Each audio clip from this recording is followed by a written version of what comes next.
Bab 3. Sumber-sumber mengenal Yesus. A. Kitab Suci. Apa itu Kitab Suci? 1. Alkitab berasal dari kata Bibel, Inggris, Bijbel, Belanda, merupakan tiruan dari bahasa Yunani Tabiblia yang berarti kitab-kitab. Alkitab, Arab Indonesia, yakni Al dan Kitab yang berarti Sang Kitab atau Kitab yang mulia. 2. Kata Alkitab terkandung pengertian, buku yang suci, yang berisi kesaksian tentang relasi antara manusia dan Allah dan tentang pernyataan diri Allah dan tanggapan manusia atas pewahyuan Allah. Kitab Suci Katolik ada 2 bagian. Pertama, Kitab Suci Perjanjian Lama. Ada 4 kelompok Kitab Suci Perjanjian Lama, yaitu 1. Kitab Taurat Musa, Pentateuch, yaitu Keluaran, Bilangan, Imamat, Ulangan. 2. Kitab Sejarah, yaitu Yosua, Hakim-Hakim, Rut, 1 dan 2 Samuel, 1 dan 2 Raja-Raja, 1 dan 2 Tawarikh, Ezra, Nehemia, serta Ester. Tobit, Yudit, 1 dan 2 Makabe. Ketiga, Kitab Kebijaksanaan, yaitu Ayub, Mazmur, Amsal, Pengkhotbah, Kidung Agung, Kebijaksanaan Salomo, dan Yesus bin Sirah serta Ratapan. Yang keempat, Kitab Kenabian, yaitu Yesaya, Yeremia, Barukh, Ratapan, Yehezkiel, Daniel, Hosea, Yul, Amos, Obadya, Yunus, Mika, Nahum, Habakuk, Zefanya, Hagai, Zaharia, Maleaki.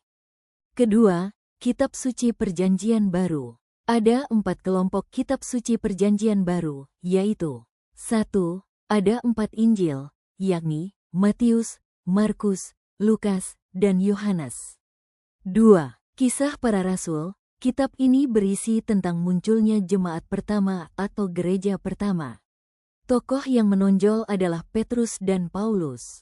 3. Surat-surat. Surat-surat Paulus, Roma, 1 dan 2 Korintus, Galatia, Efesus, Filipi, Kolose, 1 dan 2 Tesalonika, 1 dan 2 Timotius, Titus, Filemon, dan Ibrani, surat-surat Katolik, Yakobus, 1 dan 2 Petrus, 1 sampai 3 Yohanes, dan Yudas. Yang keempat adalah Wahyu. Kitab Wahyu berisi tentang serangkaian penglihatan mengenai hal ihwal umat Kristen dan dunia seluruhnya ke masa depan, masa terakhir. Penulisan Kitab Suci. 1. Kitab Perjanjian Lama. Alkitab Gereja Katolik terdiri dari 73 kitab, yaitu Perjanjian Lama terdiri dari 46 kitab, sedangkan Perjanjian Baru terdiri dari 27 kitab. Tulisan-tulisan Perjanjian Lama sungguh melewati suatu proses yang sangat panjang, bukanlah karya satu orang, melainkan karya banyak orang yang berkembang selama berabad-abad, digerakkan oleh Allah. Perjanjian Lama didasarkan pada tradisi lisan, Pentateuch sampai Kitab Samuel dilandaskan pada banyak tradisi lisan yang berkaitan terutama dengan para bapa bangsa, Musa, Yosua, Hakim-Hakim, Samuel, dan Daud. Kemudian Kitab Raja-Raja berdasarkan tradisi lisan di sekitar Elia dan Elisa. Tulisan-tulisan Kitab Perjanjian Lama baru mendapatkan bentuknya yang terakhir pada abad-abad berikutnya.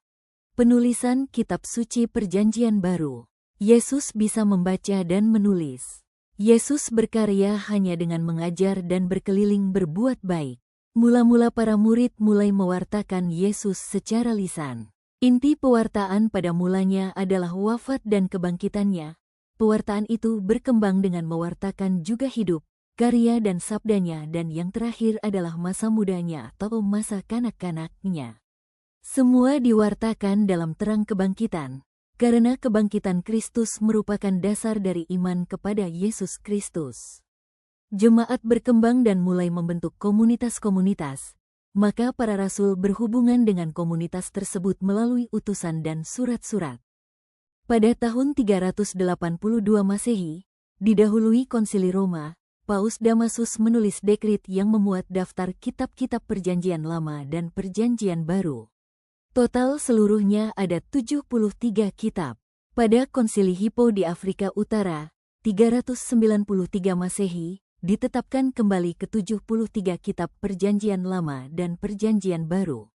Demikian pula pada Konsili Kartago di Afrika Utara, 397 Masehi. Pada tahun 405 Masehi, Paus Innocentius pertama menyetujui kanonisasi ke-73 kitab dalam Kitab Suci dan menutup kanonisasi Alkitab. Kitab Suci adalah buku iman gereja, bukan sekedar buku sejarah.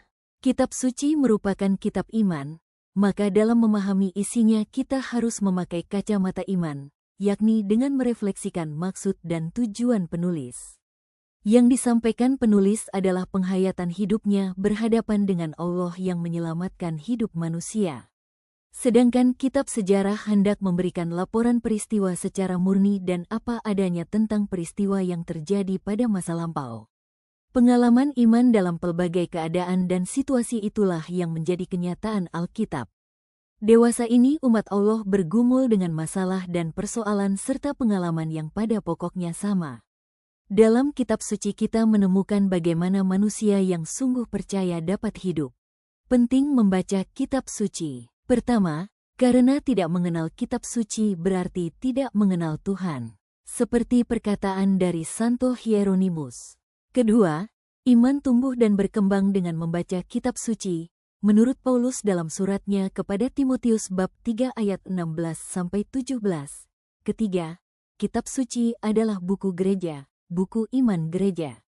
Kitab suci adalah sabda Allah dalam bahasa manusia. Manfaat jika kita rajin membaca kitab suci. Pertama, memperbaiki kelakuan menjadi lebih baik. Kedua, menumbuhkan iman, pemahaman mengenai firman Allah. Ketiga, menurut Santo Agustinus, orang Kristen harus mempunyai pikiran yang diubahkan oleh Alkitab. Keempat, mendidik dan melatih dalam kebenaran. Kelima, kitab suci seperti sebuah kaca yang untuk melihat atau menyatakan kesalahan sehingga akhirnya mengalami pertobatan. Keenam, Alkitab mengajar orang kudus bagaimana berjalan dalam jalur kebenaran. Ketujuh, firman Allah tidak pernah meninggalkan orang kudus tanpa suatu jawaban. Sebagai penutup dari materi tentang kitab suci sebagai salah satu sumber iman, mari bersama-sama merenungkan dan merefleksikan kembali bahwa segala tulisan yang diilhamkan Allah memang bermanfaat untuk mengajar, untuk menyatakan kesalahan, untuk memperbaiki kelakuan dan mendidik orang dalam kebenaran dan seperti yang dikatakan oleh seorang imam dan pujangga gereja yaitu tidak mengenal kitab suci berarti tidak mengenal Tuhan.